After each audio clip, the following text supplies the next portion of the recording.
Galera do canal, me chamo Juliano. No vídeo de hoje veremos uma comparação direta por parte dos argentinos do governo do Brasil e da Argentina, o governo do Milei, os absurdos do Milei. Eles falam também da postura combativa do Brasil em relação aos desmandos do Trump. O vídeo assim, excelente, são matérias tanto da Espanha, como também da Venezuela e como também da própria Argentina. Então já deixe seu like, inscreva-se no nosso canal, comente bastante, para dessa forma você ajuda no engajamento e valeu! Mobilização progressista global está acontecendo em Barcelona. Anfitrião, claro, Pedro Sánchez, presidente do governo espanhol, que recebeu, e vemos aí nas telas com muito carinho, Luiz Inácio Lula da Silva, o mandatário brasileiro que chegou junto com seus pares do Uruguai, Yamandu Orsi. Também esteve Gustavo Petro, o presidente da Colômbia. Está também Claudia Sheinbaum, a presidenta do México, que deu declarações diante de várias perguntas feitas a ela numa coletiva de imprensa sobre a motivação desse encontro e perguntam muito sobre a extrema-direita e ela diz: "Não, este é um encontro pela paz. Eles estão na guerra, nós os progressistas estamos zelando pela paz." Estão tentando montar também toda uma configuração de uma nova agenda progressista com propostas concretas, com políticas públicas que podem ser trabalhadas de forma transversal com os diferentes países. E aqui essa imagem entre Pedro Sánchez e Lula da Silva é muito importante porque ambos atuam como bastiões-chave da resistência à extrema-direita no mundo. E falando da extrema-direita, eles não estavam ausentes desse encontro tão aguardado. Bem, havia muitos empresários, também mais de 100 partidos políticos, mas a oposição, aqueles militantes do Vox, estou me referindo a Santiago Abascal, Isabel Dias Ayuso, também estavam presentes. Nos arredores também chamaram os manifestantes, segundo o partido Vox, e Pedro Sánchez teve que sair para explicar e pedir desculpas pelos insultos recebidos pelos líderes progressistas.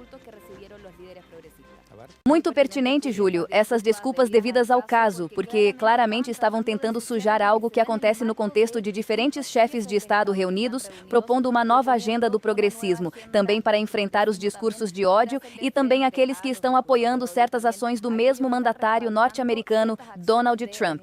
E isso também acontece no marco da continuidade de certas tarefas que o ex-presidente Gabriel Boric havia iniciado em Santiago do Chile, que também ficaram na agenda e que justamente se traduzem no trabalho conjunto de lideranças de distintos continentes, mas que levam o progressismo adiante.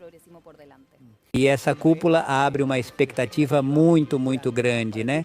Para que, bem, para contrabalançar aquela outra agenda muito forte, muito evidente que as direitas no mundo estão levando adiante. Você veio do FMI, né, das reuniões que acontecem todo ano lá.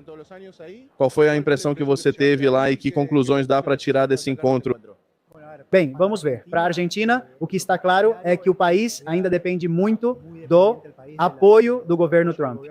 Ou seja, dependemos disso. Agora, a discussão que está rolando é se o país vai conseguir uma garantia do Banco Mundial para emitir um título em dólares e refinanciar os vencimentos do ano que vem, que para o governo isso é muito importante na agenda dele, porque senão tem que pagar comprando reservas, ou pelo menos uma parte comprando reservas.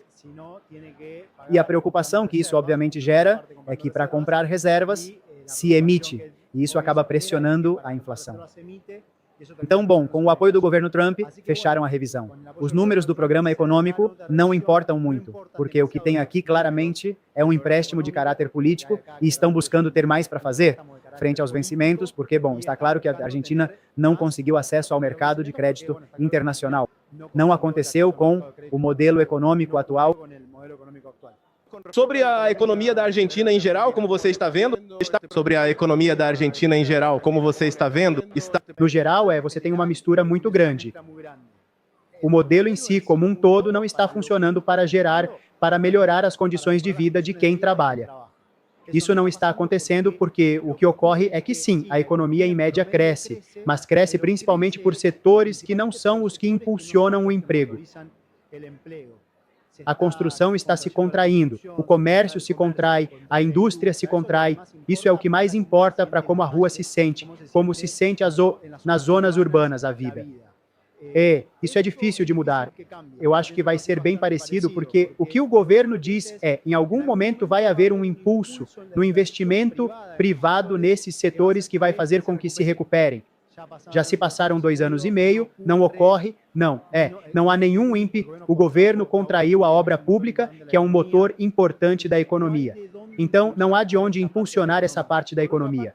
Por outro lado, sim, há a estabilidade do dólar, que, como digo, depende demais do apoio do governo dos Estados Unidos. E o governo o que faz é compra reservas, mas apesar disso, igual baixa o dólar, porque neste momento há muita liquidação de divisas e há uma atividade econômica interna tão pobre, tão estagnada, que as importações estão em níveis baixos. Essa é a figura que temos por enquanto. É justamente contra as Nações Unidas que o presidente do Brasil, Lula da Silva, criticou duramente, garantindo que neste momento ela não está cumprindo o papel para o qual foi criada, que é proteger e defender a paz. Trump foi descrito como um imperador que se acha dono do mundo e que não pode ter direitos sobre os demais países, o que ele não tem. Aqui hoje foi feito um apelo à unidade de ação para defender o sistema multilateral e combater tanto a desinformação quanto a desigualdade. Como você está aí? Bem, o presidente Javier Milei, após alguns excessos, decidiu viajar para onde ninguém vai, porque é zona de guerra para Israel. Os excessos, ele deu uma entrevista dizendo que aqueles que não apoiam as ações de Israel são simplesmente covardes. E entre eles citou a União Europeia e outros membros da OTAN. Como é seu costume, não poupou insultos, maus modos nem falta de educação, usou tudo. E logo em seguida, como disse agora há pouco, embarcou viagem para Israel. Ninguém manda um presidente para a zona de guerra, mas vão lhe dar um prêmio especial, a medalha presidencial, já que, na verdade, é o único país do mundo que decidiu embarcar nessa guerra de Israel contra os países da região.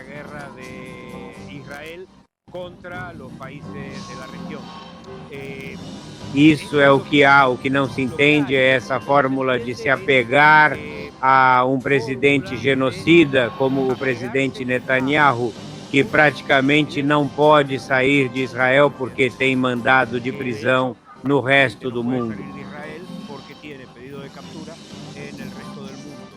Fica nítido o desânimo dos jornalistas ao falar das políticas do Milei, o que o Milei anda fazendo pelo mundo, as barbaridades que o Milei anda apoiando, e aí eles falam do Brasil basicamente na mesma matéria. A Argentina segue caminhando para o buraco, enquanto a mídia brasileira segue batendo palma para tudo isso, enquanto o Brasil segue lá fechando acordos econômicos.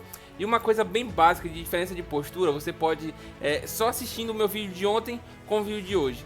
A diferença de postura do Brasil nessas falas mais mansas, mas buscando a paz, novos acordos econômicos, multipolaridade e tudo mais, e nas falas absurdas proferidas por quem defende esse tipo de política mais arbitrária, como é a política do Milei e a política do Trump.